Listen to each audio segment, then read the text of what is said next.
சுவாமி கமலாத்மானந்தஜி மதுரை ராமகிருஷ்ண மடத்தினுடைய தலைவராக இருக்கின்றார். ஸ்ரீமத் சுவாமி கமலாத்மானந்தஜி மகாராஜ், இவருடைய பாதங்களில் வாழ்ந்திருக்கிறேன்.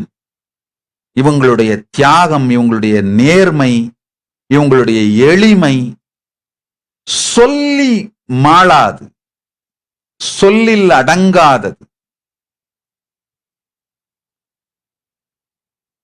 அவருடைய பாதங்களில் தான் தமிழ்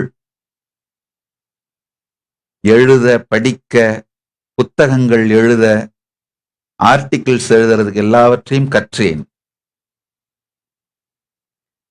சிறு வயதுல நான் படித்தது மரபு தமிழ். என்னுடைய ஆசிரியர் தமிழாசிரியர் மட்டுமல்லது தாய் வழிபாட்டனார், பெரியதாயார் வழிபாட்டனார். அவர் பாண்டுரங்கனார் அவர்கள் கற்றுக் கொடுத்த தமிழ் மரபு தமிழ். அது இப்ப நடைமுறை தமிழில் பேசவும் எழுதவும் நான் கற்றுக்கொண்டது சுவாமி கமலாத்மானந்தர் அவர்களுடைய பாதத்தில் அமர்ந்துதான். ஒரு தரம் நான் இந்த இயக்கம் எல்லாம், கைலாச இயக்கத்தை, நித்யானந்த இயக்கத்தை துவங்கி குருவாக ஒரு பெரிய சத் சங்கத்துக்காக மதுரைக்கு போயிருந்தேன். அப்போ சுவாமி மதுரையில தான், கமலாத்மானந்த சுவாமிகள் மதுரையில தான் இருக்காரு. எனக்கு தெரியாதனால அவருக்கு நான் அழைப்பு விடுக்க மறந்து விட்டேன். ஆர்கனைசருங்க அழைப்பு விடுக்க மறந்து விட்டார்கள், நானும் மறந்து விட்டேன். அவர் டிராவல் பண்ணிட்டு இருக்காருன்னு நினைச்சுக்கிட்டு அழையாமல் தானாக வந்து விட்டார். எனக்கு அடிவயிறு கலங்கி விட்டது. அழைக்காமல் விட்டது தப்பு அப்படிங்கிறது கலங்கியது. அவரை சிம்மாசனத்தில் அமர்த்தி நான் பக்கத்துல ஒரு சின்ன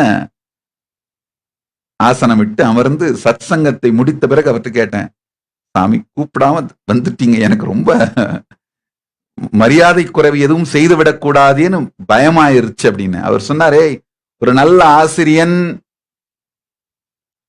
கற்றுக் கொடுத்த பிறகு சீடன் எவ்வாறு அதை உலகத்திற்கு சொல்லுகிறான்னு தெரிஞ்சுக்கிட்டு தான் திருப்தி அடைவான். அந்த ஒரு அழகா ஒரு டிராயிங் போட்டு பாருங்க. பரமசிவன் குமார சுவாமியாக முருகனிடம் பாடம் கேட்பார் பாருங்க. ஒரு நல்ல ஆசிரியன் தான் சீடனுக்கு கற்றுக் கொடுத்ததையெல்லாம் அவன் ஒழுங்காக சொல்லுகிறானான் கேட்டு குவாலிட்டி கண்ட்ரோல் QC பாஸ் பண்ணிட்டு தான் நிம்மதியாவாரு. அந்த மாதிரி QC பார்க்க தாண்டா வந்திருக்கேன் அப்படிங்காரு.